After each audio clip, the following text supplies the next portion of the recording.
Shall we pray? Shall we come before the Lord? Our Father and our God, we come into thy house, we pray. We come into thy majestic and glorious presence, the grace of God in Jesus Christ. We ask, O Lord, we might enter the wonderful truths of the gospel this evening, might see what mercy there is for sinners, what washing away of sin, and we might praise thee for that, O Lord. Warm our hearts now, we ask, O Lord, we pray that our hearts might be suitably tuned to sing thy praise, to worship thee. Lord, we might pray for that help, O Lord, from the Holy Spirit to energize our bodies, but also our very souls. We might be animated as we come before thee, thou who art the great and worthy and glorious God. We pray these things in our Saviour. Amen. Our first hymn this evening is 273, hymn number 273. O love of God, how strong and true, eternal and yet ever new. Shall we stand to sing hymn number 273?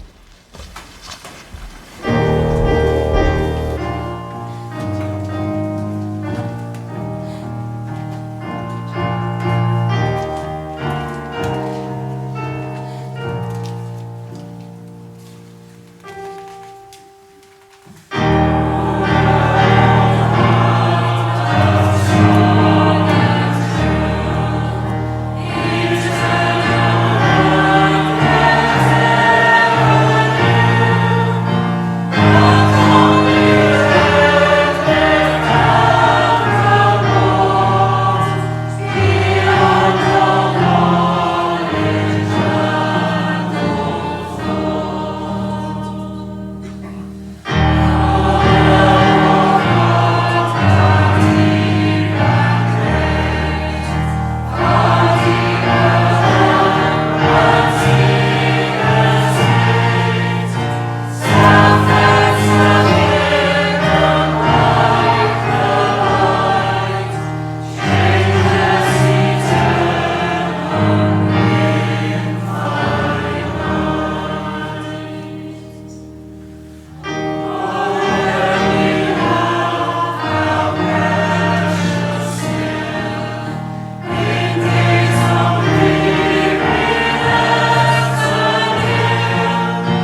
Turn with me to John chapter 13 and reading verses 1 to 20.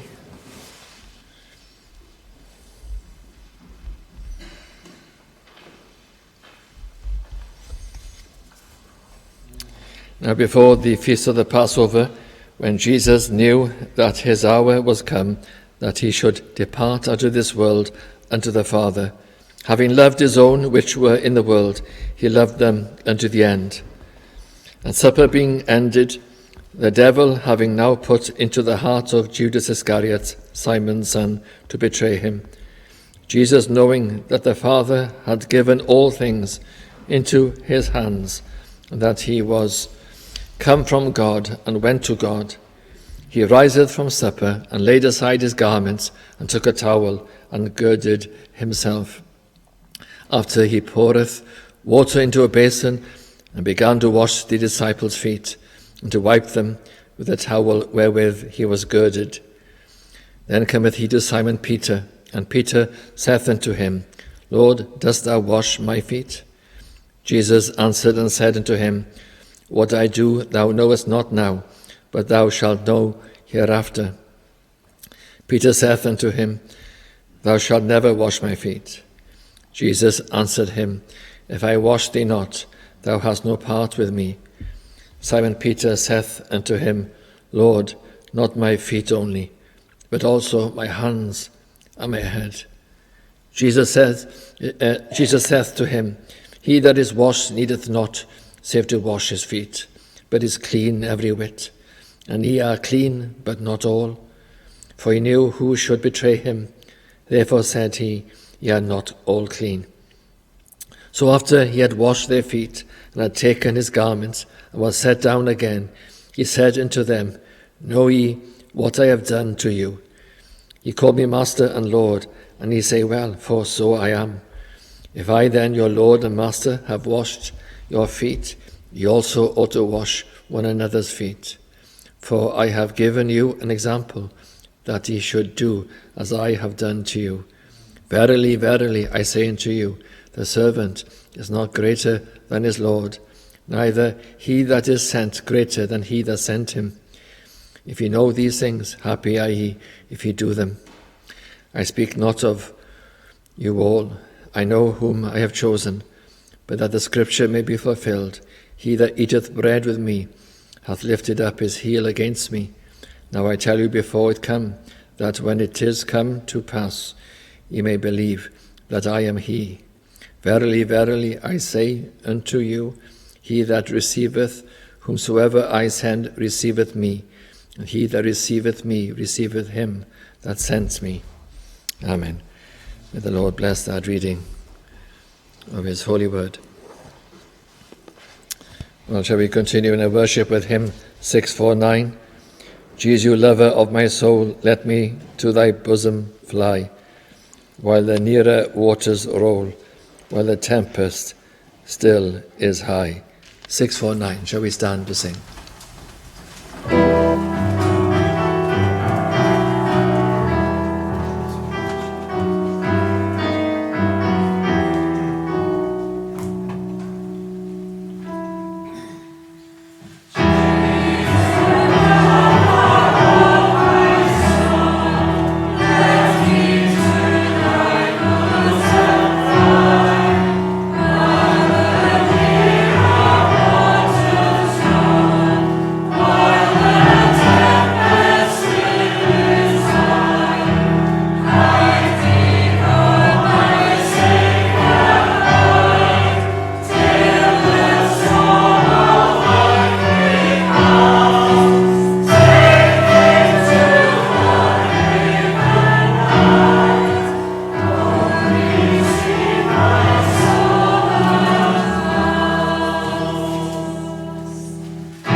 Welcome to the evening service.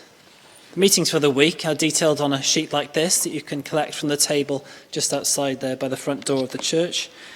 I'd like to point out, though, that the Capel y Rhath prayer meeting for the Welsh Chapel takes place on Thursday at 7:30 p.m. and there is simultaneous translation of the entire proceedings, so all are welcome to participate in that. Also, we're producing a flyer for a joint day between the Sunday school and the toddlers. So if you'd like to have one of these invitations to use and to give out to people that you know who might be interested, then please take some.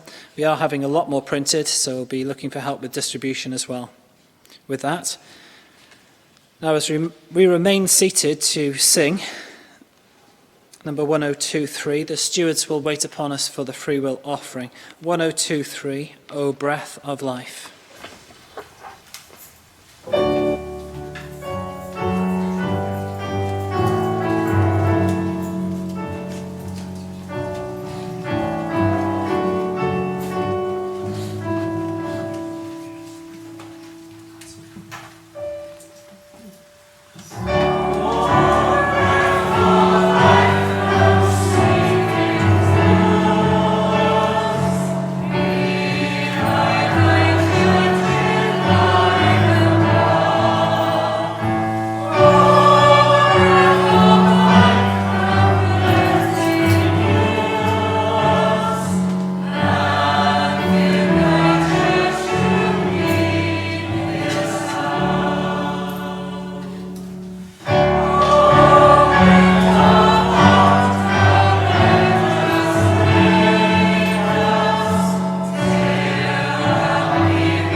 Just a brief word again about next Sunday and the events following in the week. Sunday, of course, we have visitors from London, from the Metropolitan Tabernacle, families and children's house party.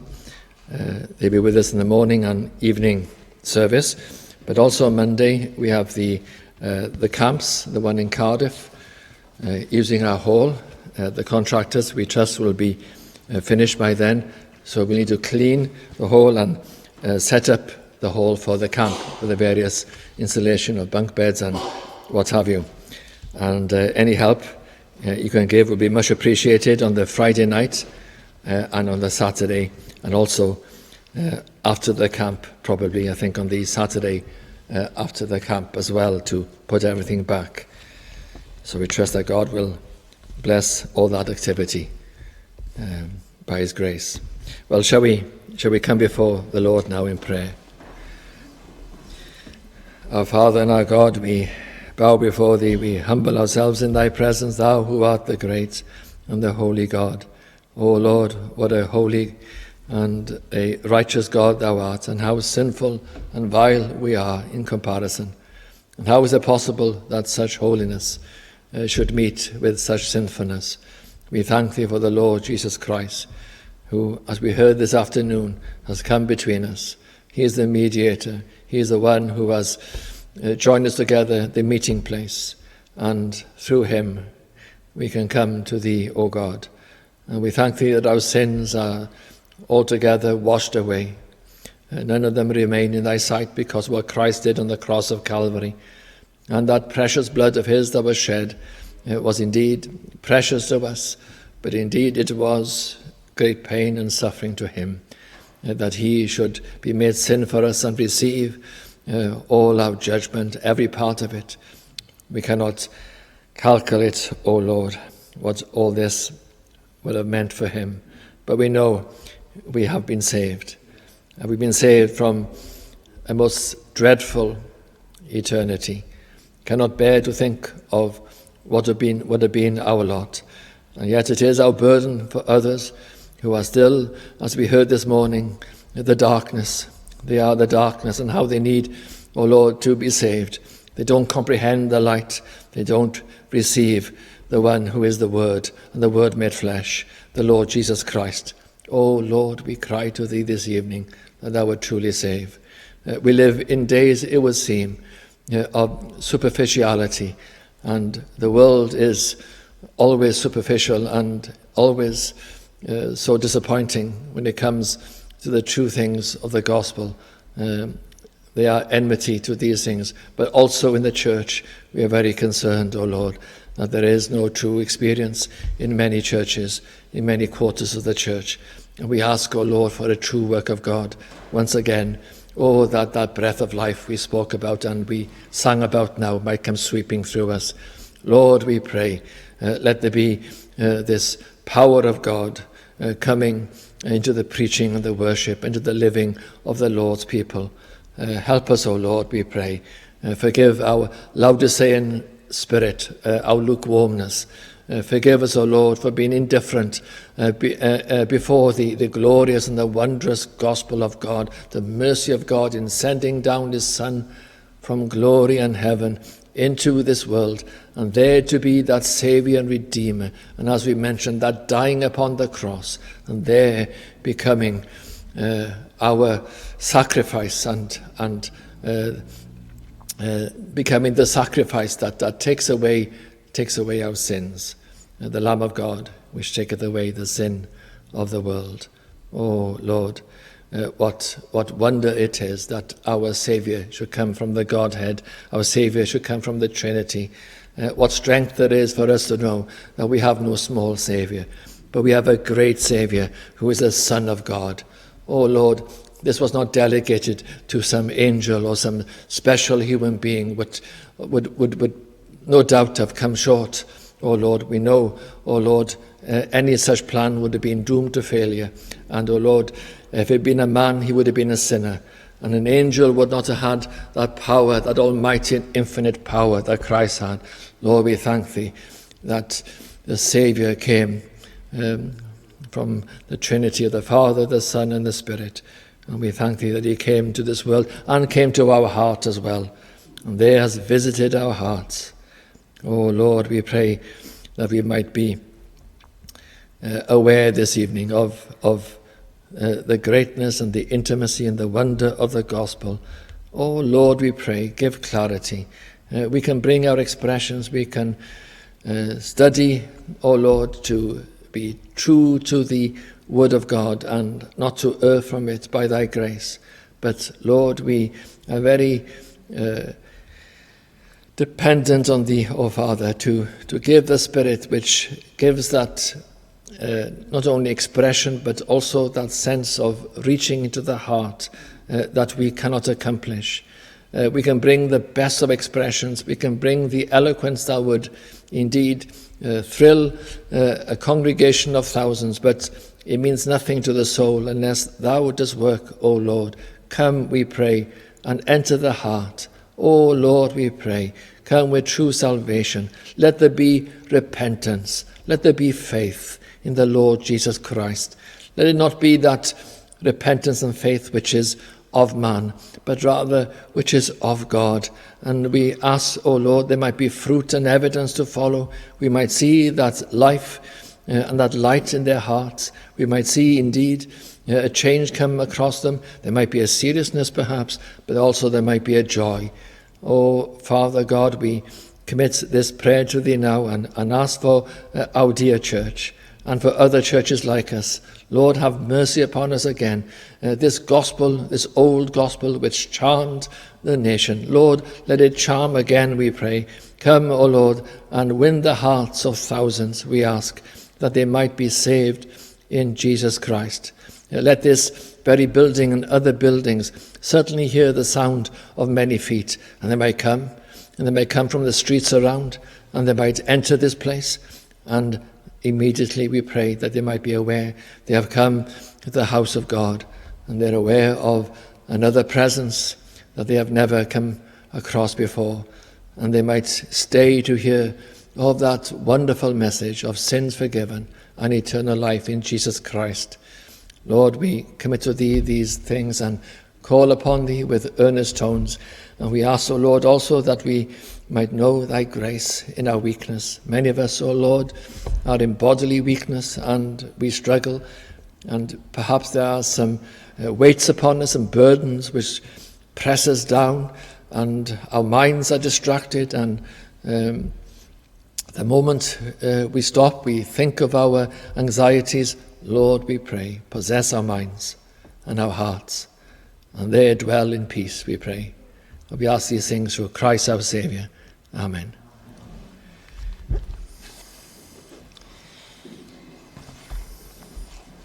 Well, shall we sing hymn 656?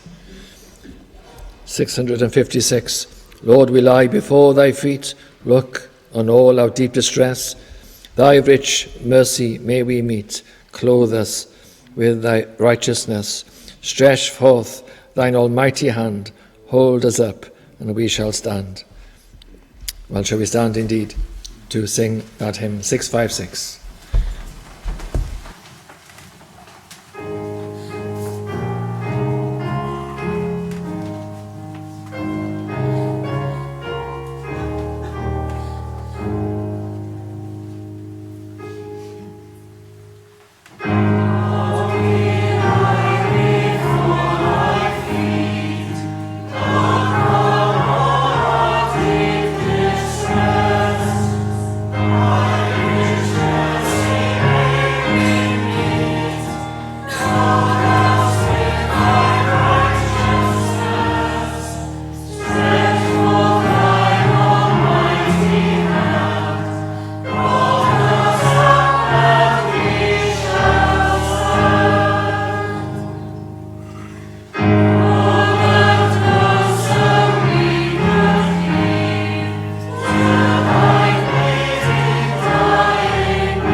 Well, turn with me to John 13 for our message this evening, our gospel message, and verses 1 to 11 and verse 10 in particular. We find this striking expression, clean every whit, which means clean altogether. He that is washed needeth not save to wash his feet, but is clean every whit, and yet clean, but not all. But this whole passage of verses 1 to 11, and this act of service and humility by our Lord and Saviour, Jesus Christ, in washing the feet of the disciples on the occasion of the Last Supper, as is called. The washing of the feet was very much part of these occasions in those parts, and would be usually done by the servant. But being no servant at hand, it should have been done by anyone who essentially saw themselves as the lowest.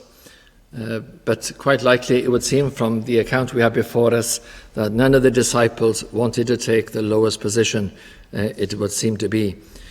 Indeed, we find them discussing in this very occasion who was the greatest. That was the discussion amongst them. Who was the greatest? They discussed this even during the supper. Very far from this humble act of washing the feet, which should have been done by one of them or some of them. But our Saviour took the position of the lowest, as we see, and washed the feet of the disciples. Now this is quite remarkable, isn't it? To see the Son of God, who is, as we discovered this morning, who is the Word, the eternal Word who was with God and was God, that he who is Jehovah Jesus. What he does here, he bows down before these men. It's a remarkable sight. Just picture the sight in your mind's eye. There he was. He bowed down before these men and washed their feet, even bowing down before Judas, because he would have been there at this point. Bowing down even before Judas and washing his feet also. How true the words from Philippians. Made himself of no reputation and took upon him the form of a servant, the Lord Jesus Christ. And this is, of course, an act of humility in its own right. As we read later on, it was an example for us to follow as Christians.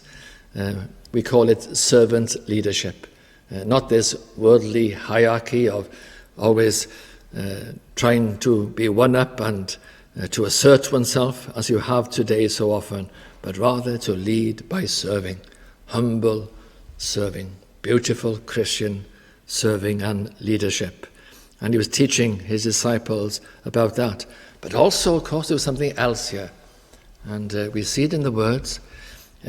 This humble act pointed towards the ultimate act of service he was about to carry out.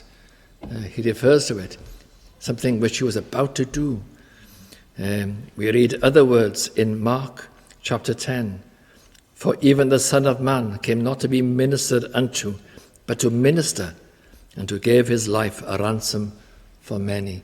He was speaking about not the washing of feet, but the washing of our souls, the washing of sins away, which he would accomplish in a short space of time. This was very close to Calvary. He will soon carry out this act, this washing, this great washing of our souls. Again in Philippians, going back there again, and being found in fashion as a man, he humbled himself and became obedient unto death, even the death of the cross. He was going to the cross to wash our sins away. Glorious work this is. This is the center of the gospel. Christ is the center of the Bible, and the cross is the center of the gospel and the Bible as well. This important act, this central act of history, and there Jesus Christ would be crucified, and his death would take away our judgment. He would be made sin for us. Our sins would be put upon him. He would take that judgment and remove it. And by removing it, washing us of our sins in the sight of God. This complete washing is referred to by this very striking phrase, isn't it? Clean every whit. Rather old-fashioned phrase, you could say, but I like it because it sticks in my mind. Clean every whit. I'm sure that will stick in your minds too. Clean every whit. What does it mean? Well, it means every part of you, altogether clean, completely clean. Every part of you clean. And so Christ cleans us every whit, washes away all our sin, cleanseth us from all sin, as it says in the Bible. The blood of Christ will clean us from all sin. He will remove the sin and the judgment, everything to do with it, from the sight of God when we believe in him. Well, this ultimate service of Christ is nothing short of remarkable. It was remarkable that he should wash the feet of the disciples, but more remarkable is what this really symbolizes, in that greater sense, this washing of our hearts. It's nothing short of amazing grace that he should wash away our sins in the way he did. It's amazing grace for one reason, because we are unclean sinners that really deserve to be unwashed and to suffer the consequences of our terrible sinfulness. But it's amazing grace that we should be washed of our sin. We who have sinned all our lives from our birth, born as sinners, sinned and sinned and sinned and sinned, and carry on sinning, and we sin to our last breath, that we should be washed of our sin is a great grace. But the way he accomplished it is also an amazing grace.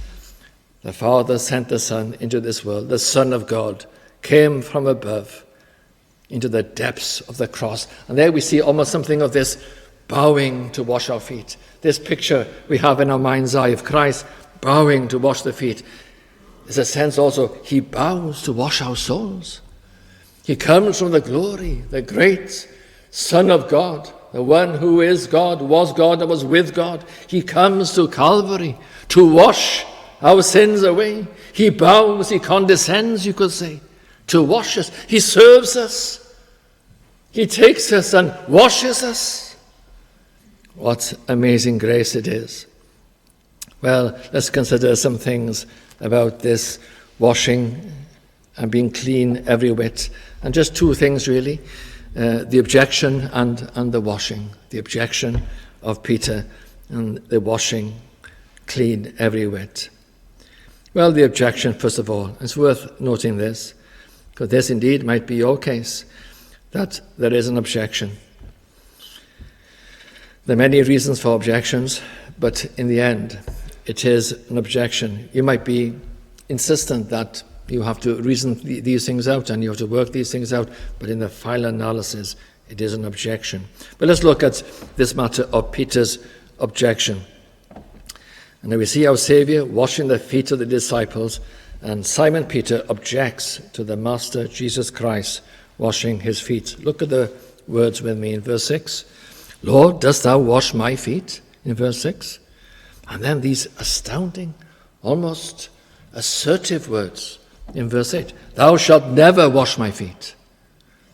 Well, what shall we make of this? In some ways we can understand Peter's objection, because there is something rather shocking about the whole scene. We think of Christ as the Word, as mentioned this morning. He is the Word, the eternal and everlasting Word of God. He is God himself. He is Jehovah. And here is Jehovah washing his feet. That's what's happening here. Jehovah Jesus was washing his feet. And there is something quite shocking about it. And you sense that in his words. And taking his words now on good value, on face value, there's something here which we would have to go along with. Because, Lord, dost thou wash my feet? There's something quite right about it. He objects, and there is something quite right about the objection. Do you, the Son of God, the eternal Word, wash the feet of a sinner like me? Thou shalt never wash my feet. And in a way you can understand it. There's something very right about the words of Peter in one way, but also there is something very wrong about the response of Peter. What can be wrong about it? I'm sure you sense, I understand. I understand where he's coming from. There's good doctrine behind this. I'm a sinner. He is God, the Lord Jesus Christ, the glorious Son of God.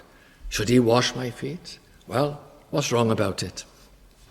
Well, perhaps we could just comment that he should have had implicit trust in the one who was the Son of God.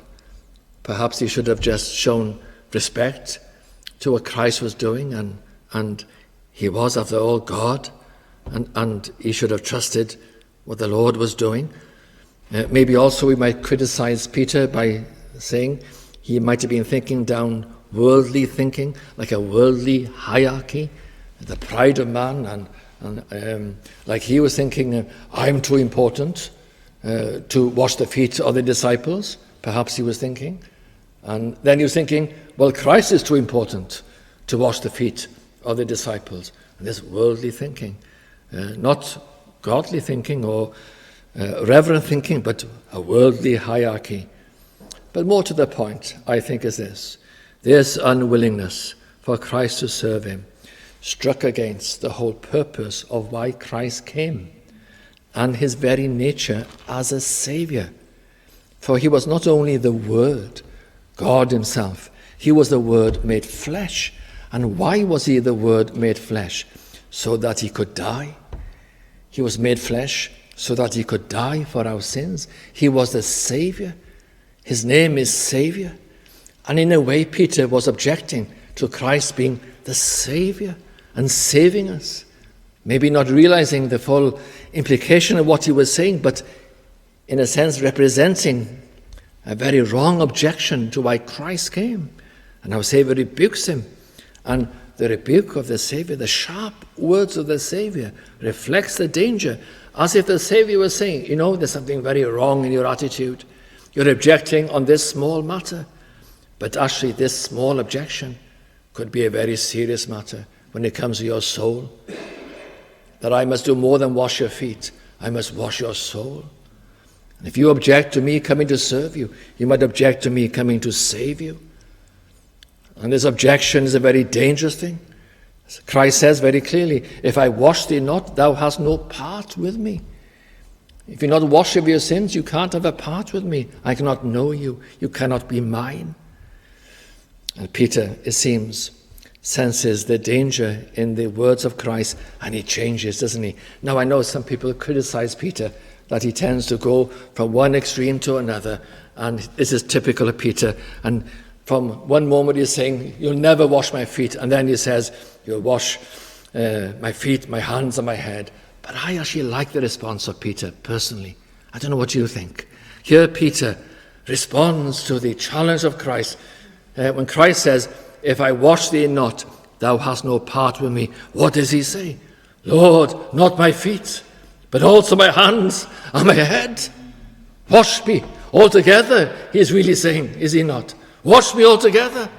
I think he's submitting to Christ myself. And with a whole heart and with repentance saying, wash me altogether. I see it. I must allow you to wash me, to humble me, to see my sin and to wash away my sin.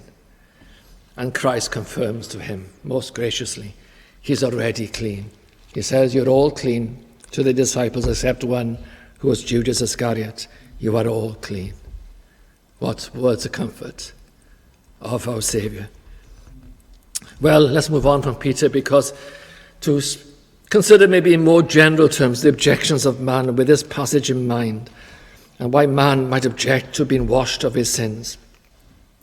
Well, sometimes you see a desire in somebody to be saved, and the words seem fine, and they want to be saved, but somehow they come short, and they're unwilling to be humbled, and to come to that cross, and to have their sins washed away. And there's pride there, more pride than they thought perhaps. We might think of proud Naaman in the Old Testament who was leprous. And there, he went some way, didn't he? He went some way. He humbled himself to seek out help and found this prophet in the land of Israel. To him, that was a condescension to go to Israel. And there he was told by Elisha to wash in the Jordan. And he objected. He objected to being washed in the Jordan. Are there not far better rivers like Abana and Pharpar, the rivers of Damascus? He reasoned. He also considered, would it not be better if I was able to accomplish some great thing as a fitting for a Syrian commander? But thank God, Naaman came to his senses and humbled himself and was washed clean in the Jordan. You can see there the objection, the pride of man. Do you mean I've got to humble myself and go down and repent of my sins? I use New Testament language. Do you think I have to there open my heart and expose myself? And yes, indeed, you have to. If you are to be washed clean in the blood of Jesus Christ, the rivers of Calvary, we might call them. In many ways, others try to negotiate with the Saviour with some partial washing of sins. this thorough washing every whit. Yeah, we sang just now, just and holy is thy name. I am all unrighteousness. False and full of sin I am. Thou art full of truth and grace. Have you come there? Have you come to these expressions? Do they fit with you? I am all unrighteousness. False and full of sin I am. I remember one member of a church objecting to these words. And the question is, had she been to the cross then? Just and holy is thy name. I am all unrighteousness. False and full of sin I am. Thou art full of truth and grace. This is the language of the repenter and the person who's become a Christian or is becoming a Christian. You humble yourself. You expose yourself to God in a sense. You come and confess your sin. Isn't that the language of the Bible? You confess your sin to God. There are times we do confess to each other, but not in this great way. This is something between us and God. You confess your sins to God, to Him. You don't come to some priest and confess your sin. You go to God, to Christ, and confess your sins. Open your hearts, expose yourself, say to Him, false and full of sin I am. Can you say that? Or can you say, I am all unrighteousness? Do you feel that? Do you feel that you are a sinner? Or maybe it's not just a matter of wanting a partial washing. Maybe your pride is such you don't see the need to be washed at all. There are many like that. I'm clean enough. I told you before, I remember one man who just heard a Christian say, when I was saved, he was given his testimony, when I was saved. And this man said to me later, who does he think he is? I don't need saving. He didn't like the word saving. And of course, some people believe they don't need to be saved at all. I'm clean enough. I'm doing fine. Whether it is a little help you want or no help at all, it is all pride. Others might think like this. Lord, maybe thinking of this passage here, we should be serving you. We should be washing your feet, not you washing our feet. Which sounds very good, of course, doesn't it? It sounds very pious. You couldn't fault that. You shouldn't be washing our feet. We should be washing your feet. And some people have this notion that I must serve God without being washed. And of course, there are Christian works. I'll mention that later on if I have time. We'll come to that. But it can never replace this most important work of washing. We need our sins to be washed from the sight of God. He can never know us. We cannot have any part in Jesus Christ unless our sins are washed away. We are sinners. God is holy. He is pure. We are unclean. There is no meeting between us. God cannot soil his hands, so to speak, with our sin other than through the cross of Christ and Calvary, if I can use such language. But he cannot entertain us and accommodate sin. He can't say it's all right because he is holy. He is holy and clean. And there is this great dilemma with us that we need to be washed. You see, very often with men, they want to lift themselves up with their works. Let me serve you. And this matter of humbling ourselves to be washed by Christ is something which they cannot stomach and they have no appetite for. Others might just object to anybody helping. You know, that's a trait in human nature, isn't it? But it can be a fatal trait when it comes to your soul. You object to any interference. You know, our pride is such that we like to be independent, fiercely independent sometimes, and we hate to have any interference. Well, this is an interference, isn't it? Of Christ coming and washing your sins away, washing your feet, so to speak, washing your soul, dealing with you, seeing your sin. Maybe it's too intimate as well. The Savior comes too close to you. This is a very intimate picture, I'm sure you appreciate. Here he is, washing the feet of the disciples. And you don't like this, of Christ coming so close to you and seeing your sin and dealing with you personally and intimately. And you are the captain of your soul. You are independent. And you want to choose these things on your terms. But no, this is something which exposes you and humbles you. And of course, that is something we don't like. Oh, it can be fatal when it comes to the matters of our heart and our soul. Or it can be this kind of rejection, perhaps, if I can just draw something else from this passage, that you're challenged by the whole scene here of this servant leadership of Jesus Christ. And you perhaps understand that this matter of washing is linked also with a different lifestyle, a holy and a clean lifestyle of serving others, not of pride and lifting up yourself and serving your own ends and having others serve your needs, but rather you. Yes, being washed, but also changed and becoming a humble person, serving other people and loving your neighbor as yourself, truly, not in pretense, but truly, and dying to self, going and walking the narrow way, carrying the cross, and this offends you.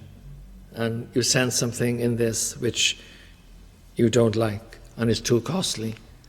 And perhaps you object because of that too. There's something in the very nature of the gospel. And I think unbelievers do pick this up. Why is it then, do you think, that unbelievers who want to be saved often object? It's the love of the world, isn't it? And not willing to let go of the world. And so you sense, even though it's not mentioned in the sermon, you know by the very nature of the service and the way the people are, this is too costly for me. I don't like it. And you object. You object to the whole thing, not just the washing of sin, but also to what follows, and the life and the holiness and the grace of the Christian way, and is something that you cannot bear. The cost will be too great, or some reason like that. Well, I know this. The heart of man is too clever for me. I can't pin down your pride and describe it in every aspect. There are many things I should have mentioned perhaps this evening with these objections. There are many subtle objections, many various and varied objections to being saved. But this I do know, that I have a friend who's able to find you out, and he's the Holy Spirit. One person called him the Hound of Heaven, and he's able to pursue you. And what I haven't said, he can say to you. And what I said by mistake, he can take and apply it to your heart. And you might think that somebody might have put me up to it and informed them about you. Oh, I know something, or I'm getting at you. But no, it's not.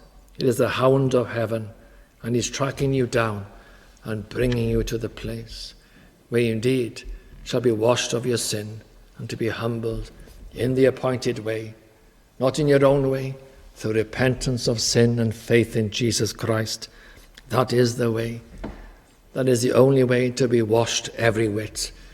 It is through Jesus Christ, through coming with your unclean feet, so to speak, and coming to be washed by him, allowing him to approach you and welcoming it, and to wash all your sins away.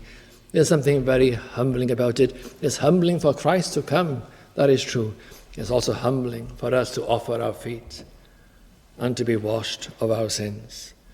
It's really ourselves all naked and exposed before God, isn't it? All our sins are there before him. We confess them, but he washes them and cleanses them. Well, what more can we say about this washing?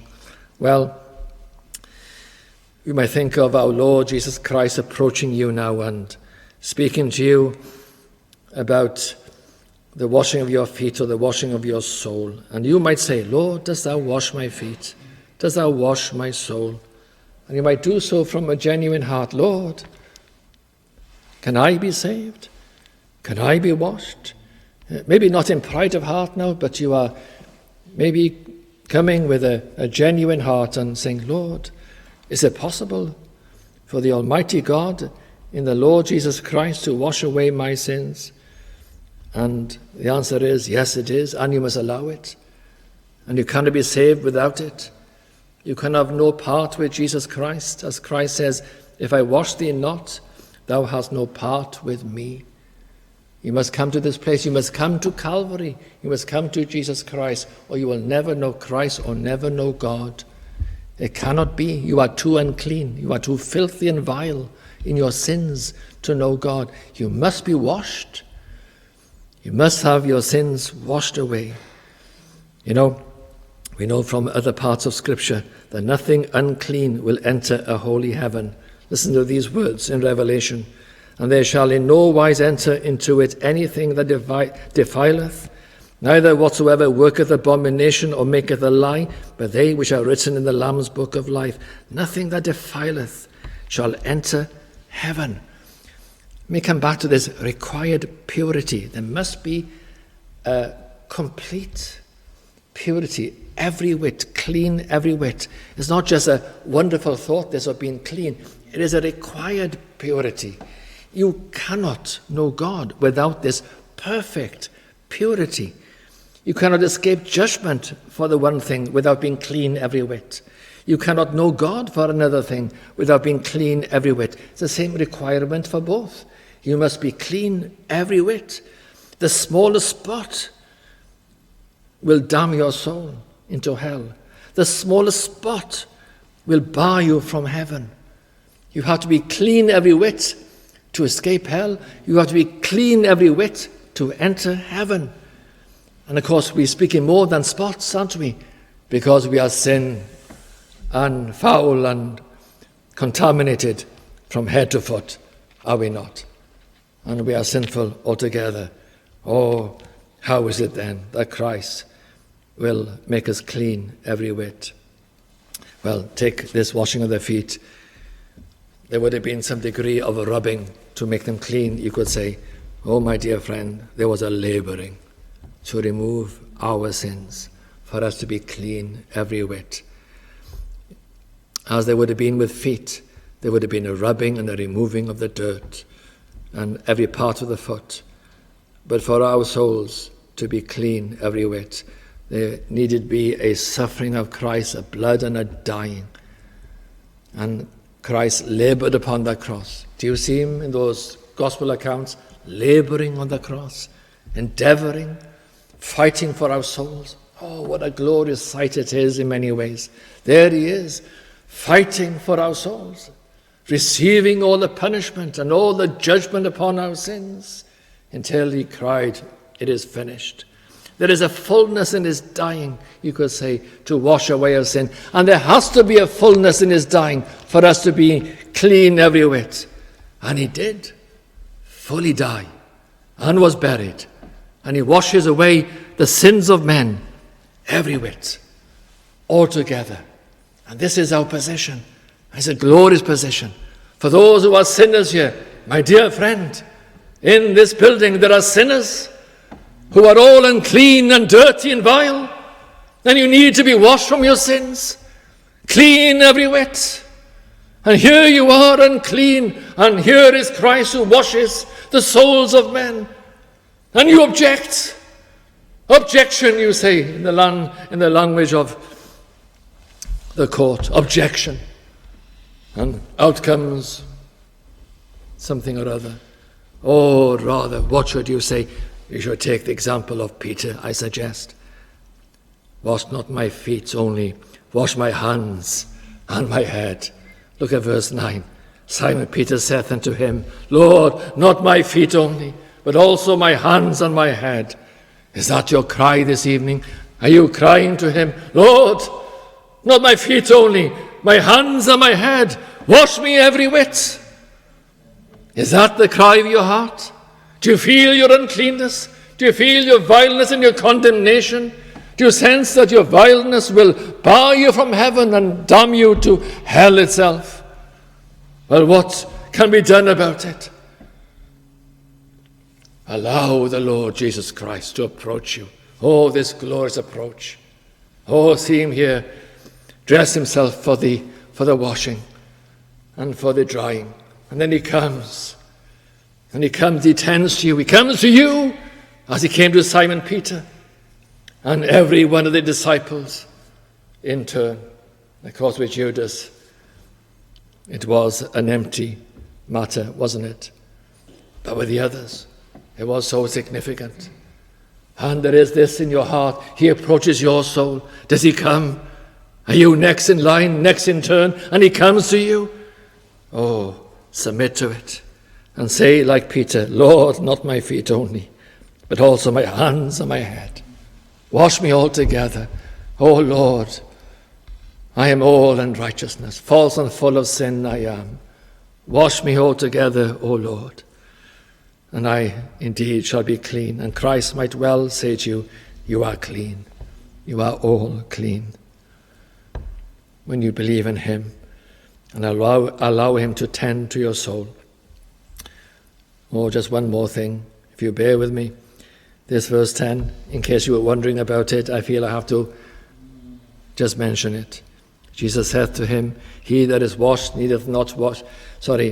Jesus saith to him, he that is washed needeth not save to wash his feet, but is clean every whit, and ye are clean, but not all. What's he saying there? He's saying that if you're already washed, you only need to wash your feet. What does he mean by that? If you're clean and already washed, you need only wash your feet. Well, the picture might be, of course, in the background, that somebody might have washed in his own home and he's walked in the street and then he comes, of course, to the house where he's visiting and only needs to wash his feet because he's washed already. That's the picture behind. But, of course, the truth is a great truth behind this. He's really saying this about our souls. He's saying that you are clean. You're altogether clean. You need only concern about your feet. What does he mean by that? Why does he use such words? Well, he's really saying this, that you are clean. You are altogether clean. If you believe in Jesus Christ, you need not concern yourself about that. You are all clean before God. But then he's saying in so many words, go and sin no more. That is, live like a Christian. Sanctify your heart. This is the evidence of being born again and a Christian. You are clean, altogether clean, but go and sin no more. Follow me, follow my ways. And so we have here, of course, true salvation. It would be a strange salvation if we were clean before God and then carried on living like we used to live. The whole thing would be a lie. But it's true salvation when we have been washed in the blood of Christ. Our sins have been washed away, and then indeed we begin to follow Christ and we sin no more, so to speak, by his grace. Well, I trust you have this true salvation, but make sure of this, that you are clean every whit. First things first, isn't it? Make sure you are clean every whit. Let him approach your soul and wash you of all your sin, and then go and sin no more. Well, shall we pray? Our Father and our God, we pray for this true salvation, this full salvation of being washed in the blood of Christ, and then of following Christ in Christian obedience. But, oh Lord, we concentrate and focus on that central matter of being clean every whit. Oh Lord, we pray that we might not object, to this most important thing. Oh, what a disastrous objection it is, where we pull back, we find the sensitivity in our heart, we object, we find something which is irksome to us and we object. Oh Lord, what a dreadful moment that is in the human heart, when the heart objects to the gospel. What everlasting disaster will ensue. But rather, instead, we pray, for that humility and repentance, to subject ourselves to this washing, for Christ to see our sin and to wash us clean, and to take our souls to Calvary, so to speak, and there to take our sins upon himself, and to wash us from all our sins and their judgment, and to produce us as those who are clean every whit and clean altogether. Lord, we thank thee that this is a great gospel for sinners, to bring us into our holy heaven, that we shall enter heaven all clean altogether. And all the sins that we have sinned will have been accounted for, every one of them, on Calvary. And we shall enter heaven with that assurance of Christ, that you are all clean. Lord, hear our prayers now, and let these things, O Lord, be applied to our heart. O Father, we pray, let these stammering and stuttering words come, O Lord, and be melody and music, more than that, but be salvation and redemption to the hearts of men and women. We leave these things, O Father, in thy hand. Thou art the one who art able to save, and Christ is the one who is able to wash away our sins. And Lord, we thank thee that many of us have come already to that place. Pray we might not be like Judas, that there were some who were not clean. Oh Lord, we pray against those exceptions in this room. And we pray that all might be like the disciples, that they are all clean. We pray these things in our Saviour. Amen.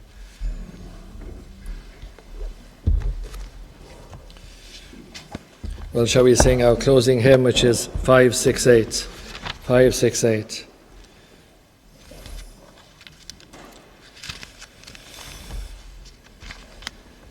Rock of ages, cleft for me, let me hide myself in thee. Shall we stand to sing? 568.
Shall we pray?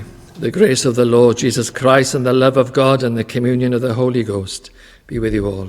Amen.